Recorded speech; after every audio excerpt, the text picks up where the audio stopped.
অৱস্থাটো কেনেকুৱা কষ্ট হৈছে নাই হা এয়া চাওক আপোনালোক কেনেকৈ গৈ আছে অৱস্থা আজি এই কথাটো হৈছে আমি কোনো ৰাজনৈতিক কাৰোবাৰ প্ৰলোভনত কাৰোবাৰ ওচৰতো এই ভিডিঅ'টো প্ৰস্তুত কৰা নহয় গতিকে সেইকাৰণে ভিডিঅ'টো নিৰ্বাচনৰ আগে আগে আমি দিয়া নাই নমস্কাৰ উপস্থিত আছোঁ এটি পথটো হৈছে 84 নং ডিগবৈ বিধানসভা সমষ্টিৰ অন্তৰ্গত নতুনকৈ অন্তৰ্ভুক্ত হোৱা বগাপানী গাঁও পঞ্চায়তৰ অন্তৰ্গত 8 নং ৱাৰ্ডত প্ৰথমতে পথটো এবাৰ আপোনালোকক দেখাই ল'ব চেষ্টা কৰিছোঁ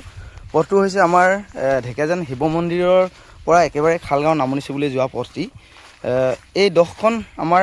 খেৰজান ঢেকেজান এই 10খন গাঁৱত কেৱল এইটো পথে আছে যিটো নেকি এই পৰ্যন্ত আমাৰ সম্পূৰ্ণ হোৱাগৈ নাই এই পথটো আপোনালোকে এবাৰ চাব পাৰে গতিকে আপোনালোকক দেখাব চেষ্টা কৰিছোঁ জহি হৈ গৈছে চাওক ৰাস্তাটো কিমান বহল আছিলে আৰু ইমানটো খহাই লৈ গৈছে আৰু এতিয়া খহাই একেবাৰে অৱস্থা নাইকিয়া কৰি দিছে চাওক যেনে তেনে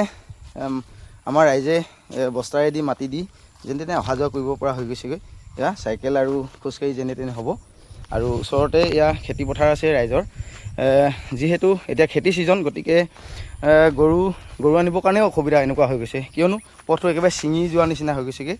গতিকে এই ভিডিঅ'টিৰ যোগেদি এটা কথাই ক'ব বিচাৰিছোঁ যে আমাক প্ৰথমতে এখন গাৰ্ডৱালৰ প্ৰয়োজন একেবাৰে গাৰ্ডৱালখন নাথাকিলে এই ৰাস্তাৰ কোনো মূল্যই নাথাকিবগৈ হয়তো আৰু কেইদিনৰ ভিতৰত একেবাৰে নাইকিয়া হ'বগৈ প্ৰথমতে এখন মজবুত ধৰণৰ গাৰ্ডৱালৰ প্ৰয়োজন হৈছে এয়া আপোনালোকক এবাৰ দেখাব চেষ্টা কৰিছোঁ এইখন হৈছে নতুনকৈ অন্তৰ্ভুক্ত হোৱা বগাপানী গাঁও পঞ্চায়তৰ অন্তৰ্গত 8 নং ৱাৰ্ডৰ পথটো কিন্তু ঠিক এটা কথা ক'ব লাগিব যিহেতু আগৰ কালচোৱাত আগৰ সময়ছোৱাত আমাৰ কৰ্মযোগী বিধায়ক চয়ন ফুকনদেৱে নকৰা কামেই নহয় মানে বহুত কাম কৰি গৈছে যিকোনো ক্ষেত্ৰতে তেখেতক কিবা আমি বেয়া মন্তব্যৰ ভিডিঅ'টো প্ৰস্তুত কৰি কৰা নহয় কিয়নো তেখেতে শিক্ষাৰ ক্ষেত্ৰতে হওক যিকোনো ক্ষেত্ৰতেই আৰু আপোনাৰ মাহেকত এবাৰ হ'লেও তেখেতে আহে হয় কথাটো তেখেতেও কয় আমিও শলাগি ল'বই লাগিব এতিয়া মূল কথাটো হৈছে এই পথটো প্ৰথমতে আপোনালোক দেখাব চেষ্টা কৰিছোঁ এয়া হৈছে আমাৰ পথটোৰ প্ৰথম দুখৰি যিটো মুখৰ ভাগ বুলি কয় ভদ্ৰেশ্বৰ শিৱ মন্দিৰ ফ্ৰণ্টতে আছে আমাৰ এই পথটো আৰু এই পথটো দেখিলে সকলোৱে ভাবিব যে সম্পূৰ্ণ হৈ আছে ৰাস্তাটো পেপাৰ ব্লকৰে নিৰ্মাণ কিন্তু পিছৰ চোৱা আপোনালোক দেখিলে গম পাব কেনেকুৱা অৱস্থা হৈ আছে প্ৰথম চোৱা দৃশ্য চাওক কিমান সুন্দৰকৈ বনাইছে এইখিনিলৈকে আছিলে আপোনাৰ আমাৰ যিটো প্ৰথম সোমোৱা ৰাস্তাটো আমাৰ মেইন পেঙিৰিৰ পৰা ডিগবৈ যোৱা ৰাস্তাৰ পৰা সোমাই যোৱা ৰাস্তাটো আছিলে আৰু এইখিনি হ'ল ভিতৰ চোৱা যিটো আমাৰ 1.7 কিলোমিটাৰ ৰাস্তা হয় ইতিমধ্যে পেপাৰ ব্লক দি আমাৰ যোৱাটো কালচোৱাত তেখেতে কৰি গৈছে আৰু যিকোনো মানুহে ভাবিব যে পথটো সম্পূৰ্ণ হৈ আছে আৰু প্ৰথম কথাটো হৈছে আমিও নুবুজা নহয় বাৰু ইমান কিন্তু কথাটো হ'ল আমাক গাঁও পঞ্চায়তৰ অন্তৰ্গত এই পথটো মুকলি কৰি দিয়া হৈছে কিয়নো আমি জানো যে গাঁও পঞ্চায়তত ইমান পইচা নাথাকে মানে খুব কম টকাৰে নিৰ্মাণ হয় খুব বেছি এবাৰত 120 মিটাৰ 100 মিটাৰ তেনেকৈ হয় কিন্তু আমাৰ ৰাইজৰ দাবী এইটোৱেই যে আমাৰ এই গাঁও পঞ্চায়তৰ অন্তৰ্গত আমি পথটো নালাগে প্ৰথম কথা আৰু চিধা কথা ক'ব হ'লে আমাক মানে আপুনি যিকোনো উপায়েৰে যিকোনো আঁচনিৰে আগৰ সেইটো যি আমাৰ পঞ্চায়তৰ অধীনত যিকোনো আঁচনি আছিলে সেইটো কেঞ্চেল কৰি আপোনাৰ সম্পূৰ্ণভাৱে একেবাৰে শেষ হোৱালৈকে একেবাৰে এবাৰতে যিকোনো আঁচনিৰে আমাক এই পথটো মেৰামতি কৰি দিলে আমি ৰাইজে নথৈ সুখী তথা উপকৃত হ'ব আৰু এখন মজবুত গাৰ্ডৱালেৰে যাতে পথটো নিৰ্মাণ হয় সেইটো আমি বিচাৰিছোঁ গতিকে ৰাইজলৈ এইটোৱে আমি দেখুৱাব আহ্বান কৰিছোঁ যে সকলোৱে ছাপোৰ্ট কৰি দিয়ক যাতে তেখেতৰ নামটো ইতিমধ্যে কৰ্মযোগী বিধায়ক হৈছেই আৰু এদিনৰ বাকী আছে কাইলৈ যিহেতু তেখেতৰ ৰিজাল্ট আহিবই আমি আশা কৰিছোঁ তেখেতৰ ৰিজাল্ট ভাল হওক তেখেতলৈ শুভেচ্ছা জনাইছোঁ আৰু চিধা জয়ী হৈয়ে আমাৰ ৰাইজক হয়তো কাইলৈ সময় নাথাকিব পৰহিলৈ নাথাকিব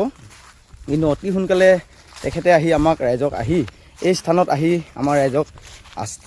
আস্থা দিয়ে বা কথা দি ৰাখে যে অতি সোনকালে এই কামটো কৰিবৰ কাৰণে তেখেতে চেষ্টা কৰিব আৰু বাৰে বাৰে কৈ আছোঁ যিটো আঁচনি আমাৰ বৰ্তমান আঁচনিৰ আমাৰ কামটো চলি আছে 700 মিটাৰ কাম ইতিমধ্যে পেপাৰ ব্লক দি হৈ গৈ আছে আপোনালোকে দেখালেও আপোনালোকক কিন্তু সেই আঁচনিটো কেঞ্চেল কৰি যিকোনো এটা আঁচনিৰে কামটো সম্পূৰ্ণ কৰিবৰ কাৰণে আমি তেখেতক আমি অনুৰোধ কৰিছোঁ এই ভিডিঅ'টোৰ যোগেদি। লগতে এটা কথা ক'ব লাগিব, যিহেতু নিৰ্বাচনৰ কাইলৈ আজি অন্তিম দিন, মানে ৰিজাল্ট দিয়াৰ, কাইলৈ ৰিজাল্ট দিব। কিন্তু যিকোনো ক্ষেত্ৰতে হৰা জিকা এটা থাকেই। আমাৰ এইবাৰৰ ৰাইজৰ দল আৰু বিজেপিৰ লগত মোৰ মানে প্ৰতিদ্বন্দ্বিতা হৈছে, মানে হৰা জিকাটো তেখেতসকলৰ ওপৰতে হ'ব। গতিকে মই প্ৰথমতে ক'ব বিচাৰিছোঁ, আমাৰ নতুনকৈ আমাৰ ভাবি বিধায়ক হ'বলগীয়া গৈ আছে আমাৰ দুলাল মৰাণ ছাৰ। তেখেতে ৰাইজৰ দল হৈ আমাৰ ইয়াত প্ৰতিদ্বন্দ্বিতা আগবঢ়াইছে। তেখেতকো আমি শুভেচ্ছা জনাইছোঁ। যাতে তেখেতলৈ আমি ক'বলগীয়া একোৱেই নাই, খালি কেৱল যদি কাইলৈ তেখেতে বিজয় হয়, বিজয় হৈ 2-3 দিনৰ ভিতৰতে আমাৰ এই পথত আহি তেখেতে আমাক ৰাইজক আস্থা দি যাতে তেখেতে অতি সোনকালে কামটো উন্নত মানদণ্ডৰে আমাৰ কামটো সম্পন্ন কৰি দিয়ে, এই তেখেতৰ ওপৰত আমি বৰ্তমান তেখেতক আমি অনুৰোধ জনাব বিচাৰিছোঁ। আৰু তেখেতলৈ আকৌ বাৰে বাৰে এইটোৱে কৈছোঁ, তেখেতক আমি শেষবাৰৰ কাৰণে কাইলৈ তেখেতে বিজয় হৈ আহক, তাৰে আমি কামনা কৰিছোঁ। এইখিনিতে এটা কথা ক'বই লাগিব, নক'লে দুখ থাকি যাব। গতিকে প্ৰথম কথাটো হৈছে, আমাৰ মাননীয় কৰ্মযোগী বিধায়ক আমাৰ সুৰেণ ফুকনদেৱক এটা কথা ক'ব বিচাৰিছোঁ। এই ভিডিঅ'টো আপোনাৰ ইলেকশ্যনৰ প্ৰাক মুহূৰ্তত আমি দিব পাৰিছিলোঁ, কিন্তু দিয়া নাই। কিন্তু এই কথাটো হৈছে, আমি কোনো ৰাজনৈতিক কাৰোবাৰ প্ৰলোভনত কাৰোবাৰ ওচৰতো এই ভিডিঅ'টো প্ৰস্তুত কৰা নহয়। গতিকে সেইকাৰণে ভিডিঅ'টো নিৰ্বাচনৰ আগে আগে আমি দিয়া নাই। যিহেতু কাইলৈ ৰিজাল্ট দিব, গতিকে আজি দিয়াটো আমাৰ একেবাৰে কৰ্তব্য বুলি ভাবি ল'লোঁ। গতিকে তেখেতে আমাৰ কথাটো নিশ্চয় বুজি পাইছে আৰু সোনকালে কামটো কৰি দিলে আমাৰ যথেষ্ট সুখী হ'ব, এই আপোনাৰ ওচৰত আমি আশা কৰিছোঁ। গতিকে ধন্যবাদ। দুকুবিমান আলোকচিত্ৰৰে ৰাস্তাটোৰ অৱস্থাবোৰ আপোনালোকে দেখাব চেষ্টা কৰিছোঁ। এয়া চাই লওক কেনেকুৱা অৱস্থা হৈ গৈ আছে, মানুহ বাদেই গৰু জীৱ জন্তু যাব নোৱাৰা অৱস্থা হৈছে ন। হা, কেনেকুৱা অৱস্থাটো, কেনেকুৱা কষ্ট হৈছে নাই? হা, এয়া চাওক আপোনালোকে কেনেকৈ গৈ আছে অৱস্থা। আজিৰ যুগত এনেকুৱা এটা পৰিৱেশ হয়তো আপোনালোকে নেদেখে বা দেখা নাই। আগতে যি আছিলে, এতিয়া এনেকুৱা পৰিৱেশ হৈছে মানুহৰ। বাইক গাড়ীটো চাইকেলখনে যাবৰ কাৰণে অসুবিধা হৈ গৈ আছে। এয়া চাওক।